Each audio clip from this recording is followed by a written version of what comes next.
Hello students, स्वागत है आपका आईसीटी वर्चुअल क्लासेस में। मैं हूं कविता, आपकी साइंस टीचर।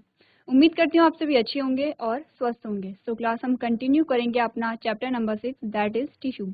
हम पढ़ रहे थे ऊतकों के बारे में और हमने स्टार्ट किया था यहाँ पे एनिमल टिश्यू यानी कि जंतु ऊतक के बारे में हम पढ़ रहे थे। और हमने कहा जो जंतु ऊतक होते हैं वो अलग अलग प्रकार के होते हैं। उनके मैट्रिक्स के आधार पर, उनके फंक्शन के आधार पर, उनके लोकेशन के आधार पर हमने अलग अलग प्रकार के टिश्यू यहाँ पे पढ़े थे, जिसमें आप पढ़ चुके हैं एपिथेलियल टिश्यू के बारे में और आप पढ़ चुके हैं यहाँ पे संयोजी ऊतक के बारे में हम बात कर रहे थे, यानी कि कनेक्टिव टिश्यू की हम बात कर रहे थे। तो आइए चलते हैं स्मार्ट बोर्ड की तरफ और अपना टॉपिक कंटिन्यू करते हैं। चलिए, तो क्लास हम पढ़ रहे थे यहाँ पे एनिमल टिश्यू के बारे में। एनिमल टिश्यू हमने कहा 4 प्रकार के होते हैं, जिसमें आप पढ़ चुके हैं एपिथेलियल टिश्यू के बारे में, जिसमें हमने कहा एपिथेलियल टिश्यू क्या है, आउटर मोस्ट प्रोटेक्टिव लेयर है जब हम बात करते हैं स्किन की। ठीक है, इसके अलावा जो एपिथेलियल टिश्यू है वो अलग अलग जगह पे पाए जाते हैं। आपने कहा आपके एल्विलाई में यहाँ पे पाए जा रहे हैं, आपने कहा किडनी ट्यूब्यूल्स में पाए जा रहे हैं। तो अलग अलग जगह पे यहाँ पे क्या है, एपिथेलियल टिश्यू पाए जाते हैं। हम बात कर रहे थे कनेक्टिव टिश्यू के बारे में, जिसमें आप पढ़ चुके हैं फ्लूइड यानी कि तरल ऊतक के बारे में, तरल संयोजी ऊतक जिसे हम कहते हैं। और हम बात कर रहे थे स्केलेटल टिश्यू के बारे में। तो स्केलेटल टिश्यू के बारे में हम बोन और कार्टिलेज की बात कर रहे थे। चलिए, हम बात कर रहे थे यहाँ पे बोन की। तो आपको पता है कि बोन क्या करता है, हमारे शरीर को एक संरचना देता है, एक फ्रेम हमें प्रोवाइड कराते हैं। हमने कहा आप अलग अलग पार्ट देख पा रहे हैं, आप अलग अलग ऑर्गन को देख पा रहे हैं। क्यों? क्योंकि वहाँ पे जो बोन्स होती हैं वो सुव्यवस्थित रूप से यहाँ पे होती हैं। इसी के कारण क्या होता है, हमारे शरीर का क्या बनता है, ढांचा बनता है, एक फ्रेमवर्क यहाँ पे बन जाता है। ठीक है, इतनी बात क्लियर है। अब देखिए, हड्डी क्या है, एक प्रकार का हमने कहा संयोजी ऊतक है। ठीक है, क्योंकि ये संयोजन से क्या बना रही है, हमारे शरीर का एक ढांचा बना रही है। ठीक है, दूसरा हमने कहा कि जो हड्डियों का जो मैट्रिक्स होता है, बोन का जो मैट्रिक्स होता है वो कैसा होता है, बहुत टफ होता है। कैसा होगा, बहुत रिजिड होगा। आपने क्या कहा कि इसका मैट्रिक्स क्या होता है, रिजिड होता है। और किससे मिलके बना होता है, कैल्शियम और फास्फोरस से मिलकर के बना होता है। किसका मैट्रिक्स, बोन का मैट्रिक्स। आप ध्यान देंगे, आप जब यहाँ पे संयोजी ऊतक के बारे में पढ़ रहे हैं, कनेक्टिव टिश्यू के बारे में पढ़ रहे हैं। हमने कहा कनेक्टिव टिश्यू अलग अलग प्रकार के होते हैं और कनेक्टिव टिश्यू यानी कि संयोजी ऊतक के फंक्शन के आधार पर, उनके कार्य के आधार पर यहाँ पे जो मैट्रिक्स है वो अलग अलग प्रकार का मैट्रिक्स पाया जाता है। ठीक है, तो हमने कहा कि मैट्रिक्स कैसा होता है, या तो सघन होगा, सघन यानी कि कैसा होगा, बहुत डेंस होगा। या फिर हमने कहा कि कैसा होगा, लिक्विड होगा, जैसे कि आपने यहाँ पे ब्लड की बात की है। हमने कहा यहाँ पे कैसा होगा, रिजिड हो सकता है, जैसे कि आप यहाँ पे बोन की बात कर रहे हैं। हमने कहा जेल जैसा हो सकता है। ठीक है, इतनी बात क्लियर है। तो अगर आप एक बोन का स्ट्रक्चर देखते हैं तो आप उसमें क्या क्या चीजें देखते हैं। ये आपके पास एक बोन आ जाती है, जब भी आप बोन कहते हैं तो आप यही स्ट्रक्चर देखते हैं। तो इस बोन में आपको क्या क्या स्ट्रक्चर दिखाई देते हैं, देखिए। सबसे पहले तो जो बोन है वो 3 पार्ट में डिवाइड होता है।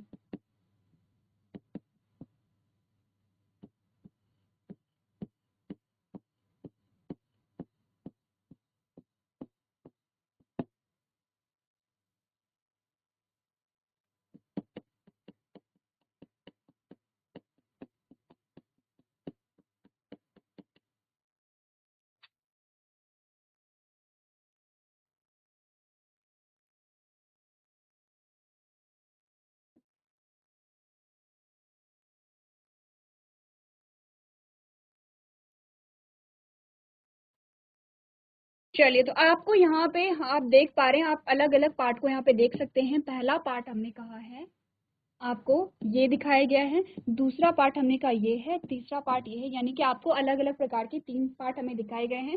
तो जो पहला है उसे हम कहते हैं एपिफाइसिस। ठीक है, आप नाम याद नहीं भी रखेंगे तो भी कोई बात नहीं, आपको एक जनरल आइडिया होना चाहिए जो बोन होती है, बोन में जो बेसिक सी संरचनाएं होती हैं वो कैसी होती हैं। यह है एपिफाइसिस। सेकंड जो आपका है उसे हम कहते हैं मेटाफाइसिस। और लास्ट वाला जो आपको ये वाला पोर्शन दिखाया गया है, जो आपको यहाँ पे ग्रीन कलर का दिखाया गया है, उसे हम कहते हैं डायफाइसिस। ठीक है, उसे हम क्या कहते हैं, डायफाइसिस कहते हैं। ठीक है, अब देखिए, आपने रेड बोन मैरो के बारे में सुना होगा। और ये जो रेड बोन मैरो होती हैं ये कहाँ पे पाई जाती हैं, रेड बोन मैरो। ठीक है, ये एपिफाइसिस में यहाँ पे पाई जाती हैं। तो क्या होता है यहाँ पे ब्लड सेल्स का फॉर्मेशन होता है, कहाँ पे, रेड बोन मैरो में। ठीक है, इतनी बात क्लियर है। सेकेंड हमने कहा था कि यहाँ पे एक होलो ट्यूब होती है, इस प्रकार से आप देखेंगे, और इस होलो ट्यूब में क्या भरा होता है, हमने कहा यहाँ पे होता है येलो बोन मैरो। ठीक है, यहाँ पे क्या होगा, येलो बोन मैरो होता है। कुछ और भी सेल्स यहाँ पे पाई जाती हैं इस प्रकार से, और इसे हम कहते हैं ऑस्टियोसाइट्स।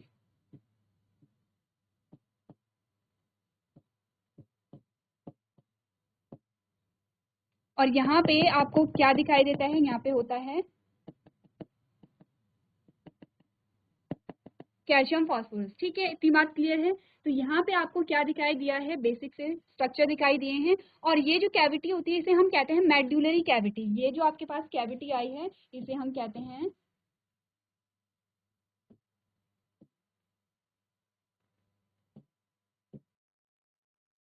चलिए, तो आपने क्या कहा, जो बोन होती है, बोन किससे मिलकर के, बोन का जो मैट्रिक्स है वो कैल्शियम फॉस्फेट से मिलकर के बना होता है। ठीक है, तो यहाँ पे जो मैट्रिक्स होता है वो रिजिड होता है, रिजिड होता है यानी कि टफ होता है, इसीलिए जो यहाँ पे बोन है वो फ्लेक्सिबल नहीं होती है। देखिए हमने क्या कहा कि जिस हिसाब से क्या होगा, फंक्शन होंगे टिश्यू के, उसी हिसाब से उसका मैट्रिक्स होगा, और उसी हिसाब से क्या होगा, आप उसके कैरेक्टर को देखेंगे। जैसे कि हमने कहा था जब आप बात कर रहे थे ब्लड के बारे में, तो हमने कहा जो ब्लड का मैट्रिक्स है वो कैसा है, लिक्विड है।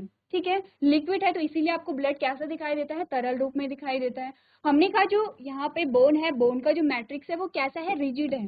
ठीक है, रिजिड है यानी कि टफ है। अगर ये मैट्रिक्स रिजिड है तो इसका मतलब क्या है, जो बोन है वो फ्लेक्सिबल नहीं होगी, लचीलापन नहीं दिखाई देता है आपको।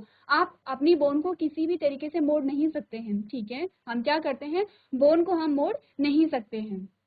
इतनी बात क्लियर है। फिर हमने कहा कि बोन में अलग अलग पार्ट होते हैं, और एक पार्ट में क्या पाया जाता है, रेड बोन मैरो पाया जाता है। रेड बोन मैरो क्या करता है, ब्लड सेल्स का फॉर्मेशन करता है। ठीक है, जो हमने अलग अलग प्रकार की ब्लड सेल्स पढ़ी थी उसका फॉर्मेशन करता है। फिर बीच में आपने क्या देखा, जो मेड्यूलरी कैविटी होता है उसमें येलो बोन मैरो होता है। तो येलो बोन मैरो में क्या होता है, जब हमें बहुत सारी ब्लड सेल्स चाहिए होती हैं, कुछ ऐसे हो सकता है कि क्या हो गया, किसी में खून की कमी हो गई और उसे क्या है, बहुत सारी ब्लड सेल्स चाहिए होती हैं, जो कि रेड बोन मैरो पूरी नहीं बना पा रहा है। तो येलो बोन मैरो से उस टाइम पे क्या होता है, ब्लड सेल्स का फॉर्मेशन होना शुरू हो जाता है। तो ये है बेसिक सा स्ट्रक्चर किसका, बोन का। अब आपको बताए बोन टिश्यू है, आपको ये भी पता है कि बोन कहाँ पाए जाते हैं, पूरी बॉडी में हमारी बोन ही पाए जा रहे हैं, क्योंकि बोन ही हमें क्या दे रहे हैं, एक स्ट्रक्चर को प्रोवाइड करा रहे हैं। ठीक है, फंक्शन क्या होता है इसका, फंक्शन सबसे पहले यही है कि हमारे शरीर का क्या बनाते हैं, ढांचा बनाते हैं, एक स्ट्रक्चर हमें प्रोवाइड करते हैं, स्टेबिलिटी देते हैं हमारे स्ट्रक्चर को। ऐसा नहीं है कि हमारे ऑर्गन कभी भी कहीं भी मुड़ जाते हैं। ठीक है, हमारा जो स्ट्रक्चर होता है फिक्स होता है। अगर आप बात करें अमीबा की, क्या है अमीबा, क्या है अमीबा, एक यूनिसेलुलर ऑर्गेनिज्म है, एक कोशिकीय जीव है। ठीक है, और अपने शेप को किसी भी तरीके से मोड़ सकता है, लेकिन हम में ऐसा नहीं होता है, क्योंकि हमारे पास क्या होती हैं, बोन होती हैं, और बोन क्या करती हैं, हमें एक निश्चित आकार यहाँ पे प्रदान करती हैं। दूसरा काम क्या है बोन्स का, यहाँ पे जो हमारे इंटरनल ऑर्गन्स होते हैं उन्हें सपोर्ट प्रोवाइड करते हैं, उनकी सुरक्षा देते हैं। आपने देखा होगा, आपने जब जितने भी यहाँ पे पढ़े हैं, जैसे आपने डाइजेस्टिव सिस्टम पढ़ा है, रेस्पिरेटरी सिस्टम पढ़ा है, आपने अलग अलग ऑर्गन के बारे में पढ़ा है, आपने अपना हार्ट पढ़ा है, आपने लंग्स के बारे में पढ़ा है, अपनी किडनी के बारे में पढ़ा है, लिवर के बारे में पढ़ा है। ये जितने भी इंटरनल ऑर्गन होते हैं वो कहाँ होते हैं, बोन के अंदर सेफ होते हैं। आप क्या पढ़ते हैं, जो हमारे स्केलेटल सिस्टम होता है वो किससे बना है, बोन से मिलकर के बना है, और उसी के अंदर क्या है, हमारे जो इंटरनल ऑर्गन है वो वहाँ पे सेफ होते हैं। हमारी स्किन होती है, हमने कल क्या बात की थी, हमने कहा था स्किन होती है, स्किन के बाहर, स्किन के अंदर क्या होती हैं, मसल्स होती हैं, मसल्स के अंदर क्या होती हैं, बोन होती हैं, और तब जाके हमारे इंटरनल ऑर्गन्स वहाँ पे होते हैं। तो यहाँ पे क्या होता है, जो बोन है वो ना सिर्फ हमें एक फिक्स स्ट्रक्चर दे रहा है, बल्कि हमारे इंटरनल ऑर्गन को क्या कर रहा है, यहाँ पे सपोर्ट प्रोवाइड करा रहा है। यहाँ पे क्या हो रहा है, रेड बोन मैरो से आपने क्या कहा कि ब्लड सेल्स का फॉर्मेशन हो रहा है। तो इसी प्रकार से जो बोन के फंक्शन है वो यहाँ पे अलग अलग हमने पढ़े थे। ये आपको यहाँ पे क्या दिखाया गया है, बोन का स्ट्रक्चर दिखाया गया है। चलिए, अब हम बात करेंगे किसके बारे में, कार्टिलेज के बारे में। तो पढ़ लेते हैं कार्टिलेज के बारे में हमें क्या क्या चीजें दिखाई गई हैं। हमने कहा cartilage is present over the joints of bones and provides them with a smooth structure. Cartilage हड्डियों के जोड़ों के ऊपर मौजूद होता है और उन्हें एक चिकनी संरचना प्रदान करता है। जो कार्टिलेज होता है वो क्या होगा, यहाँ पे कार्टिलेज जो होता है वो हड्डियों के जॉइंट्स में प्रेजेंट होता है, ठीक है, वो क्या होगा, हड्डियों के जॉइंट्स में प्रेजेंट होता है। तो कार्टिलेज यहाँ पे क्या होता है, थोड़ा सा यहाँ पे फ्लेक्सिबिलिटी होती है, कार्टिलेज में क्या होती है, थोड़ा सा फ्लेक्सिबिलिटी होती है। कहाँ कहाँ पाए जाते हैं, for example in the nose tip and air pinna trachea लैरिंग्स। कहाँ पे, जो हमारी नाक की जो वो होती है, जो हमारी नोज टिप होती है, और आपने का जो पिन्ना देखा है, तो आप हम क्या करते हैं, कान को आप आसानी से मोड़ सकते हैं। आपने कान को आप टच करेंगे और आपकी कुछ हड्डियां वहां पे आपको फील होंगी, और उन हड्डियों जैसी संरचना को आप क्या करते हैं, मोड़ देते हैं। आप दोनों में कंपेयर करेंगे, आप अपनी हाथ की बोन को वहां पे मोड़ के देखेंगे, और आप अपनी कान की जो हड्डी आपको दिखाई दे रही है उसे मोड़ के देखेंगे, दोनों में डिफरेंस होता है। आपका जो ईयर पिन्ना है वो वहां पे मुड़ जाता है, ऐसा नहीं है कि वो पूरा फोल्ड हो जाएगा, लेकिन वो काफी हद तक क्या होता है, फ्लेक्सिबल होता है, लचीला होता है। क्यों, क्योंकि वो कार्टिलेज से बना है। तो डिफरेंस आप समझ रहे हैं। बोन कैसी होती है, रिजिड होती है, बोन को आप मोड़ नहीं सकते हैं, बोन में लचीलापन नहीं पाया जाता है, कार्टिलेज में लचीलापन पाया जाता है। कहाँ कहाँ पे है, हमने कहा हमारी नोज की टिप में है, हमारे जो एयर पिन है वहां पे होती है, श्वास नली में होता है, और स्वर यंत्र में पाया जाता है, ठीक है। नेक्स्ट आपको कहा गया है they contain a solid matrix made up of protein and sugar. अब इनका जो मैट्रिक्स है वो किससे बना होता है, शुगर से बना होता है और प्रोटीन से बना होता है, ठीक है, इतनी बात क्लियर है। इनके पास एक समरूप मैट्रिक्स है, they have a homogeneous matrix. तो देखिए यहाँ पे जो कार्टिलेज है उसका मैट्रिक्स किससे बना है, हमने कहा प्रोटीन और किससे, शुगर से मिलकर के बना है। यहाँ पे क्या है, जो कार्टिलेज है उसमें फ्लेक्सिबिलिटी होती है, हड्डियों के जॉइंट में प्रेजेंट होता है। क्यों जॉइंट में प्रेजेंट है, ताकि जो हड्डियां हैं उनमें मूवमेंट हो सके, ठीक है, ताकि वो लचीलापन क्या करता है, प्रोवाइड कराता है, ताकि जो हड्डियां हैं वो आपस में घिसे ना। हमारे जो जॉइंट्स होते हैं आप उसे मूव करते रहते हैं, तो वहां पे जो हड्डियां हैं वो एक दूसरे से घिसे ना, एक दूसरे से टच ना हो, इसीलिए वहां पे क्या पाया जा रहा है, कार्टिलेज पाया जा रहा है, जिससे कि हमारी जो हड्डियां हैं उनमें आसानी से क्या हो, मूवमेंट हो जाए। लास्ट में बता रहे हैं it provide support and flexibility to various parts of our body. तो कार्टिलेज का काम क्या है, हमारे शरीर के विभिन्न हिस्सों को सहारा देना और लचीलापन प्रोवाइड कराना, ठीक है।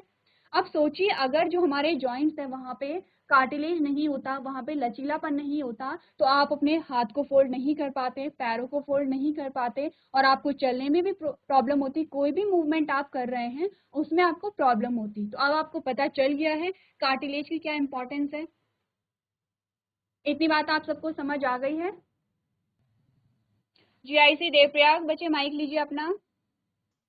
Good morning ma'am. Good morning बच्चे, नाम बताइए अपना। Ma'am Prince Negi. Prince Negi. अच्छा प्रिंस, ये बताइए आप कौन सी क्लास के हैं बच्चे। Ma'am 9th। 9th के हैं, चलिए ठीक है। आपको समझ आ रहा है जो भी हम पढ़ रहे हैं। Yes ma'am. ठीक है, तो अभी बच्चे हमने क्या पढ़ा है, कार्टिलेज के बारे में। Yes ma'am. कार्टिलेज, ठीक है। अच्छा बच्चे क्या, ठीक है, आपने क्या समझा कार्टिलेज के बारे में। अच्छा, मैंने आपको कहा था कार्टिलेज कहाँ कहाँ पाया जाता है। आपकी जो कान है, जो कान का जो आपका बाहर वाला पार्ट है, आप उसे फोल्ड कर सकते हैं। प्रिंस करिए, फोल्ड कीजिए। फोल्ड यानी कि वो क्या होगा, फ्लेक्सिबल होगा। आप करके देखिए एक बार, जो आपके कान का जो बाहर का जो पार्ट होता है, हम उसे इधर उधर मोड़ सकते हैं। तो मुड़ रहा है आपका ईयर पिन। Yes ma'am. ठीक है, तो ये किससे मिलके बना है, ये मिलके बना है कार्टिलेज से, ठीक है प्रिंस। Yes ma'am. अब आपकी जो नोज टिप है, आपकी जो नोज है, नाक है, उसकी जो टिप है आप उसे देखिए, वो मुड़ रही है या नहीं मुड़ रही है। वो आपको हड्डी जैसी संरचना जो दिखाई दे रही है, जो हड्डी जैसा हमें फील होता है, वो इधर उधर मुड़ रहा है, इसका मतलब उसमें लचीलापन है। तो वो भी किससे मिलके बना है, कार्टिलेज से मिलकर के बना है। बोन और कार्टिलेज में डिफरेंस क्या है, बोन में लचीलापन नहीं पाया जाता है, आप इधर उधर नहीं मोड़ सकते, वो क्या होता है, फिक्स होता है, रिजिड होता है। उसका जो मैट्रिक्स है हमने कहा वो कैल्शियम और फास्फोरस से मिलकर के बना है, ठीक है। कार्टिलेज क्या है, उसमें Yes, ma'am. लचीलापन पाया जाता है, दो हड्डियों के बीच में भी कार्टिलेज होता है। क्यों होता है, ताकि दो हड्डियां टकराए ना, आप आसानी से मूव कर सकें, ठीक है। अब आप सुनते होंगे कि जो हमारे बुजुर्ग होते हैं तो उनके पैरों में दर्द होने लगता है। क्यों, क्योंकि दो हड्डियां वहां पे क्या होती हैं, टकराने लगती हैं, ठीक है, क्योंकि कार्टिलेज वहां पे क्या हो रहा है, कम हो रहा है। तो कार्टिलेज क्या करता है, इजीली मूवमेंट हमें प्रोवाइड कराता है। अब आप समझ रहे हैं कि कार्टिलेज और बोन में क्या डिफरेंस है? Yes ma'am. सबको समझ आया? प्रिंस के अलावा सब बच्चों को समझ आया? ठीक है, आपको इतना पता होना चाहिए। पीछे जो लड़की बैठी है, बच्चे आपको समझ नहीं आया? जिसे भी समझ नहीं आया है फिर से पूछिए, ठीक है। अब आपको डिफरेंस क्या देखना है, कार्टिलेज किस प्रकार का होता है, मैट्रिक्स किस प्रकार का होता है, ठीक है। फिर आप देखेंगे कि फंक्शन यानी कि कार्य किस प्रकार के होते हैं, ठीक है प्रिंस। चलिए अब आप लोग नोट कीजिए सारे बच्चे, जीआईसी देवप्रयाग। प्रिंस बैठिए, बच्चे नोट कीजिए सारे बच्चे।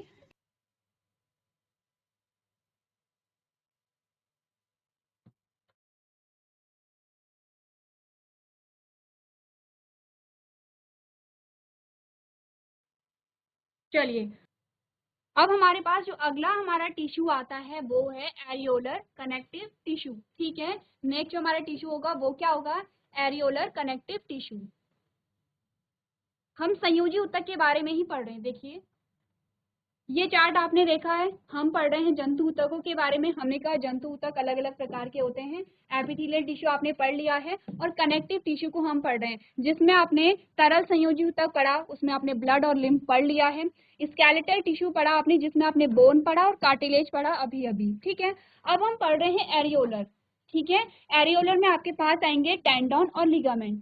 तो जो एरियोलर टिश्यू होते हैं वो दो प्रकार के होते हैं, लूज एरियोलर टिश्यू और डेंस एरियोलर टिश्यू। लूज का मतलब होता है कि उस प्रकार के टिश्यू होंगे जिनके जो कोशिकाएं होंगी वो लूजली पैक्ड होंगी, ठीक है। लूज का मतलब क्या होता है कि जो कोशिकाएं होंगी उनके बीच में रिक्त स्थान होगा, ठीक है। यानी कि आपने कहा कि इस प्रकार से कोशिकाओं का समूह है, अब इनके बीच में स्थान है, लूज है, और एक प्रकार की कोशिकाएं हैं जो कि एक दूसरे से सट करके हैं। तो हमने कहा ये कैसी है, कॉम्पैक्ट है, ठीक है। तो एरियोलर एक प्रकार का ये है जिसमें हम लूज एरियोलर टिश्यू पढ़ेंगे, और एक प्रकार का ये है जिसमें हम डेंस एरियोलर टिश्यू पढ़ेंगे। समझ रहे हैं आप लूज और डेंस का क्या मतलब है?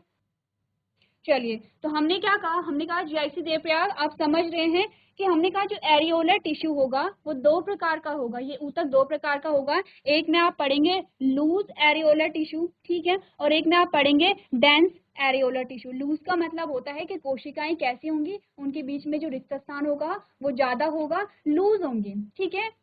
और डेंस का मतलब होता है कि वो टाइटली पैक्ड होंगे एक दूसरे के साथ, ठीक है। इतनी बात क्लियर है? करें स्टार्ट एरियोलर टिश्यू के बारे में।